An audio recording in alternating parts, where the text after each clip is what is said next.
Lunes de la cuarta semana del tiempo ordinario. Escuchemos el Evangelio de San Marcos en el capítulo 5, versículos del 1 al 20. En aquel tiempo, después de atravesar el lago de Genesaret, Jesús y sus discípulos llegaron a la otra orilla, a la región de los Gerasenos. Apenas desembarcó Jesús, vino corriendo desde el cementerio un hombre poseído por un espíritu inmundo que vivía en los sepulcros. Ya ni con cadenas podían sujetarlo. A veces habían intentado sujetarlo con argollas y cadenas, pero él rompía las cadenas y destrozaba las argollas. Nadie tenía fuerzas para dominarlo. Se pasaba días y noches en los sepulcros o en el monte gritando y golpeándose con piedras. Cuando aquel hombre vio de lejos a Jesús, se echó a correr, vino a postrarse ante él y gritó a voz en cuello: ¿Qué quieres tú conmigo, Jesús, Hijo de Dios Altísimo? Te ruego por Dios que no me atormentes. Dijo esto porque Jesús le había mandado al espíritu inmundo que saliera de aquel hombre. Entonces le preguntó Jesús: ¿Cómo te llamas? Le respondió: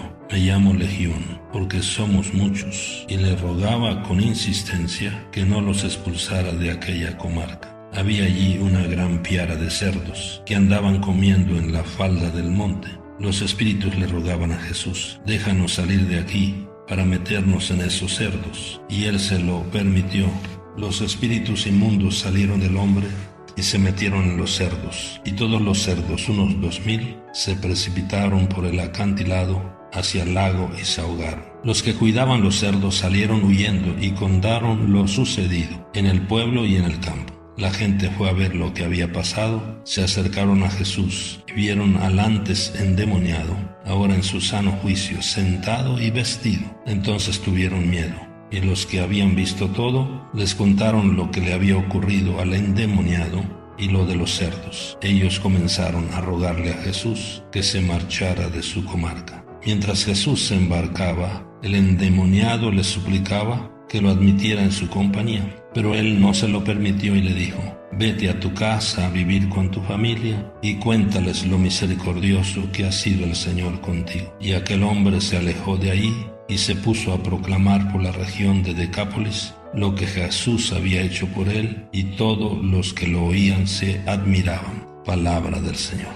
Mis queridos hermanos, hoy estamos invitados a descubrir en Jesús que lo que nadie puede, Él lo puede todo. Y por eso se nos habla de que nadie tenía fuerzas para dominar a este hombre poseído por un espíritu inmundo. Pero para Jesús no hay nada imposible. Entonces podemos ver que Jesús es aquel que viene a liberarnos de toda esclavitud. Y por lo tanto, donde no hay esclavitud, ahí está presente Dios. Y por esto nosotros estamos invitados hoy a redescubrir esa presencia liberadora, sanadora e integradora a la familia y a la comunidad en el actuar del Señor Jesús. Vemos cómo también nosotros necesitamos, para ser liberados, correr al encuentro del Señor Jesús, ir al encuentro del Señor Jesús y echarnos a sus pies. Necesitamos entonces reconocer con humildad y con valentía que necesitamos ser curados y liberados por Jesús para vestirnos de nuevo. Este hombre estaba poseído por una legión de espíritus inmundos. Entonces ya sabemos, Jesús le permitió que se fueran a los cerdos y todos se ahogaron. Pero las gentes del rumbo ante esto tuvieron miedo. Y algo que nosotros no debemos hacer, ellos comenzaron a rogarle a Jesús que se marchara de su comarca.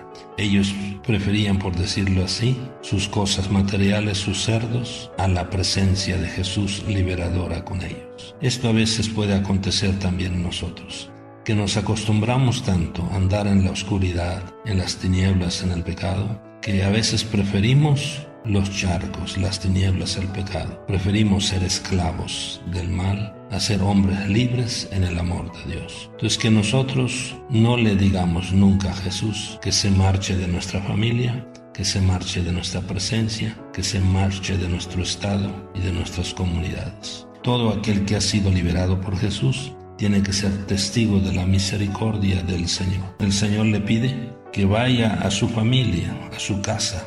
¿Para qué? Para sanar todo el daño que había hecho a su familia. Porque sabemos que cuando nosotros estamos en el pecado, en algún vicio, estamos en el camino del mal, hacemos mucho daño a los seres que son nuestra familia, sobre todo, y a la comunidad. Pongámonos en camino, un camino de libertad, yendo al encuentro del Señor y poniéndonos a sus pies. Bendiciones y paz y bien para todos.